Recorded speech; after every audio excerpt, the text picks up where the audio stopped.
أهلا بيكم حلقة جديدة من في قصصهم عبرة. حلقة النهاردة حلقة جميلة وهادية وفيها معاني حلوة جدا. هنحكي كده كام قصة أو هنشوف كام مشهد ربنا حكالنا عليهم ونشوف إيه الرسالة اللي لينا النهاردة. أول مشهد لما ربنا قال للملائكة إني جاعل في الأرض خليفة، إيه اللي حصل؟ الملائكة كلمت ربنا وقالت له أتجعل فيها من يفسد فيها ونحن نسبح بحمدك ونقدس لك. ربنا قال لهم إني أعلم ما لا تعلمون. بس بعد كده إيه اللي حصل؟ ربنا علم آدم الأسماء كلها وبعد كده راح للملائكة أنبئوني بأسمائهم، ما نعرفش. قال لهم ألم أقل لكم إني أعلم ما لا تعلمون؟ طيب دي قصة. إيه قصة تانية؟ لما الشيطان عصى ربنا سأله ايه اللي منعك انك تسجد لآدم؟ هو ربنا مش عارف؟ ربنا عارف، وبالرغم من كده سأله وخلاه يتكلم وخلاه يعبر. فالشيطان قال له علشان كذا كذا، وبدأ حوار بين ربنا وبين الشيطان. طيب لما سيدنا موسى طلب من ربنا ان هو يشوفه، هل ربنا قال له لأ؟ ربنا قال له انظر إلى الجبل، لو الجبل استقر حتى هتشوفني، لو الجبل ما استقرش خلاص. فلما سيدنا موسى بص للجبل والجبل انهار فخر موسى صاعقا. طيب لما سيدنا إبراهيم طلب من ربنا يا رب أرني كيف تحيي الموتى، فربنا سأله أولم تؤمن؟ وربنا هو اللي عارف برضو الإجابة. قال له بلى ولكن ليطمئن قلبي. فربنا علمه قال له طيب خد 4 من الطير، وقال له يعمل ايه علشان يشوف كيف يحيي الموتى. في آيات تانية في غزوة أحد ربنا بيكلم فيها بيقول ولا تهنوا ولا تحزنوا وأنتم الأعلون إن كنتم مؤمنين، إن يمسسكم قرح فقد مس القوم قرح مثله وتلك الأيام نداولها بين الناس. وكأن لو اتفرجنا على المشاهد دي يا جماعة وحطيناها كلها هنطلع بمعنى رائع. ربنا بيوريهولنا إن ربنا بيعمل حوار مع عباده، ربنا بيتكلم معانا. العلاقة بيننا وبين ربنا مش اتجاه واحد رايح جاي. ربنا فاتح باب الحوار، الملائكة بتتناقش بتتكلم مع ربنا بتقوله. ربنا رغم انه عارف الإجابة إلا انه بيتكلم وبيدي فرصة للي غلطان والمذنب انه يتكلم وانه يقول أسبابه. ربنا عمل حاجة حلوة قوي زي التجربة. صحيح هو قال للملائكة إني أعلم ما لا تعلمون، ولكن هو عمل تجربة قدامهم يوريهم بعد كده ها ألم أقل لكم إني أعلم ما لا تعلمون. ما قالش سيدنا موسى عمل تجربة وراله إن أنت مش جاهز إنك تشوفني، فاحترم عقله أو الطلب اللي هو طلبه فعمل له تجربة تخليه يشوف إن أنت اللي مش جاهز للحاجة اللي أنت عايزها.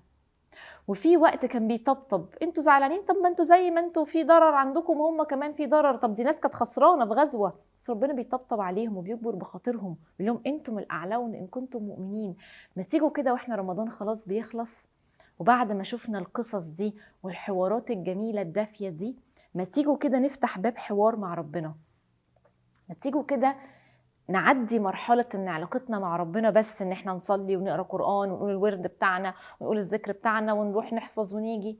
تيجوا نفتح باب حوار مع ربنا، تيجوا نحس ان احنا بنكلمه وانه بيرد علينا وانه بيعمل معانا حوار وانه بيكلمنا وانه بيطمنا وانه هو بيريحنا وانه بيعمل معانا احنا كمان في حياتنا تجارب تثبت لنا وترد على الحيرة والحاجات اللي احنا عايزينها. فاكرين في الحلقة اللي عملناها قبل رمضان اللي قلت لكم مهم تتفرجوا عليها، اللي هي كانت رسالة ربنا ليك، افهم رسالة ربنا ليك. لما قلت حكيت لكم على البنت اللي كانت فاكرة ان هي جاهزة انها تتجوز، ربنا عمل ايه؟ عمل لها تجربة، جت عريس ووراها انت مش جاهزة انك تتجوزي، انت مش جاهزة تكوني في علاقة زي ما انت فاكرة. اللي ربنا عمله في القصص دي ربنا بيعمله معانا، بس احنا اللي لازم نكون جاهزين للاستقبال. احنا اللي لازم نكون فاتحين الباب بيننا وبين ربنا علشان نستمتع بالحوار ده. يبقى هنتعلم من القصص دي ومن المشاهد دي. يلا خلاص رمضان بيخلص، يا رب احنا هنتكلم معاك وهنسألك وهنقول لك كل اللي احنا عايزينه وهنفضفض ونقول. اهم حاجة يبقى فيه الادب. لما بنيجي نفهم زي كده سيدنا إبراهيم كان عايز يعمل ايه ليطمئن قلبي، عايز يرفع كده ايمانه. الملائكة عايزة تفهم. طول ما انت بتسأل علشان عايز تزداد ايمان، عايز تزداد يقين، عايز افهم يا رب علمني يا رب فهمني، ثق ان الاجابة هتجيلك. لكن لو انت من الناس اللي بتتشرط مش هنؤمن حتى نرى الله جهرة، لو انت من الناس اللي عندها قلة أدب كده مع ربنا، لا مش هو ده بقى اللي هينفع. يبقى ده أول معنى عايزين نوصل له، وعايزين نعرف حتة كده عايزة أشرحها لكم عشان أقول لكم ليه مهم نفتح الحوار، وده مهم في جودة حياتنا ازاي، بعيدا بقى عن الجزء الديني والروحانيات، ده هيأثر في حياتنا ازاي.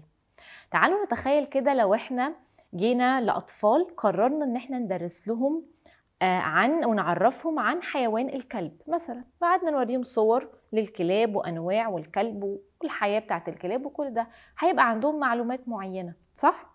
لكن لو جبنا لهم كلب يعيش معاهم ويلعبوا معاه ويصاحبوه وياكلوه ويخلوا بالهم منه، هيبتدوا يكتسبوا ويعرفوا نوع مختلف من المعلومات الكتاب ما ادالهمش، هيشعروا بمعلومات مختلفه. يعني اللي عايزه اقوله لكم إن العقل عنده قدرة إنه يستقبل نوع من المعلومات القلب ما بيعرفش يستقبلها، والقلب بيعرف يستقبل نوع من المعلومات العقل مش بيعرف يستقبلها. وروحك كمان اللي متصلة بربنا بتعرف تستقبل معلومات لا العقل ولا القلب هيعرف يستقبلها.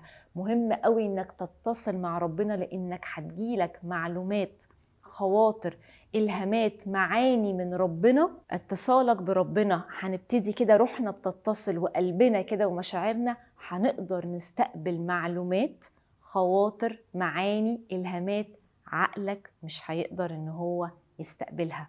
وكل ما انت هيبقى عندك معلومات أكتر، كل ما انت هيبقى عندك معلومات مختلفة، كل ما انت الرؤية عندك واضحة، كل ما انت عندك وضوح، عندك هداية، عندك نور ماشي بنور ربنا بيجيب لك كده أنوار وبيفتح لك حاجات انت مش شايفها. فاكرين لما قلنا إن عبادي ليس لك عليهم سلطان؟